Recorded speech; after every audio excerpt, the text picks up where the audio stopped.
Salut! Ah, je suis super chaud aujourd'hui.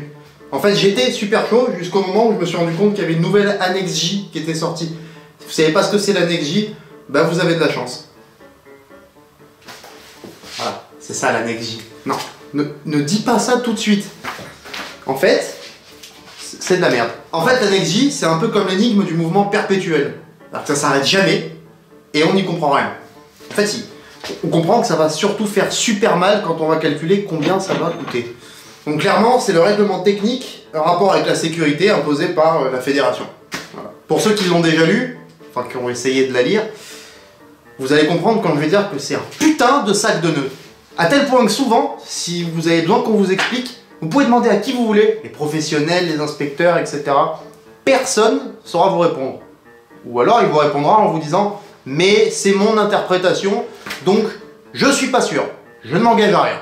Une fois que vous aurez compris, du moins que vous croirez avoir saisi un petit peu de sens dans cet enchevêtrement de récits bibliques traduit dans un langage obscur de manga pour adultes, bah vous pourrez commencer à construire votre voiture.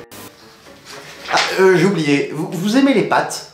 Non, parce que si vous aimez pas, ça sert à rien de regarder cette vidéo, ni de continuer de lire ça, ni de mettre votre voiture aux normes. Ah, vous êtes toujours là. Alors, pour respecter cette fameuse Annex J, surnommée Pacte avec le diable Starter Pack, il vous faut un arceau qui vous coûtera à peu près 800 € pour les moins chers, genre Sparco, OMP, ou plutôt 2000-2005 pour les plus chers, par exemple Custom Cage. Ensuite, il va falloir le poser. Alors, soit c'est votre boulot, vous êtes soudeur, etc., et c'est génial, soit ça l'est pas. Donc là, c'est 1000 balles de plus. Sinon, vous pouvez aussi le construire vous-même, si vous êtes bricoleur, très bon soudeur, etc. Et dans ce cas, ça sera presque gratuit, à part le prix des tubes. Mais je suis jaloux, donc j'espère que non. Ensuite, les baquets. Bon, on va dire 250 € pièce, minimum, hein. Vous en mettez deux parce que vous êtes sympa et que vous voulez emmener vos potes. Ce qu'on vous laissera pas faire. Et des harnais, évidemment. Donc 500 € les deux baquets, 250 € les harnais, on est pas mal. On ajoute un extincteur automatique, obligatoire, plus un petit extincteur manuel, obligatoire aussi. À peu près 200 € minimum pour les deux. Quoi?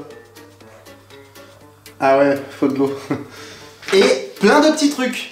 Le film anti-déflagrant pour les vitres. On va se passer du kit à 1500 balles de vitres en Lexan pour l'instant.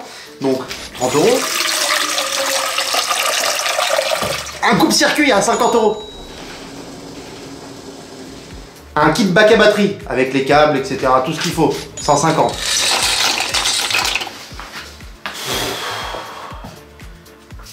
Une combi, des gants, des chaussures, des sous-vêtements. Un cagoule, un casque accompagné de son Hans homologué FIA, nouveauté 2018. Ouais, j'ai pas mis trop d'autres parce que il va falloir rajouter des barres sur l'arceau, tout ça. Le tout pour à peu près 1500 €, si vous n'êtes pas gourmand. Hein. Al dente. Puis deux bandeaux de LED à 40 €, des mousses homologuées FIA pour l'arceau, 150 €. Ouais, j'ai pas de passoire. C'est parce qu'il fallait que je change mes baquets cette année. Au total, en faisant le total, ça fait à peu près 4500 € au minimum en prenant les trucs les moins chers. Une fois que vous avez craqué votre PEL et que vous avez terminé votre caisse, vous vous dites qu'il n'y a plus qu'à coller quelques stickers un peu swag sur la voiture et puis à vous inscrire à la première compète et aller kiffer. Non. Et puis on peut dire ce qu'on veut. C'est quand même super bon les pâtes. Trop de temps. Parce que vous n'avez pas mis 2 mois pour faire tout ça, mais plutôt 6, voire 1 an. La surprise du chef. Ah, justement, je crois qu'elle arrive. Attention, hop, hey, la nouvelle Annex J. Il est sérieux lui? La voilà, la surprise du chef. Bon alors, cette fois, il faut installer un boîtier quantique de gestion des eaux usées sur la tête d'amortisseur du récupérateur d'huile. Très important niveau sécurité. Quoi? Je me dépêche. Prochaine Annex J, il n'y a plus de pâtes, hein. C'est fini. Modifiez votre arceau en rajoutant des barres à gauche, à droite, histoire de mieux vous protéger. Parce que l'année prochaine, le drift passe un cap. Cela va de soi. De 86 km/h de moyenne, on va passer à 100 km/h. Là, vous vous dites qu'on se fout de votre gueule. Non. Bon, ok, c'est une catastrophe. Vous poussez votre gueulante sur Facebook, c'est tout à fait normal.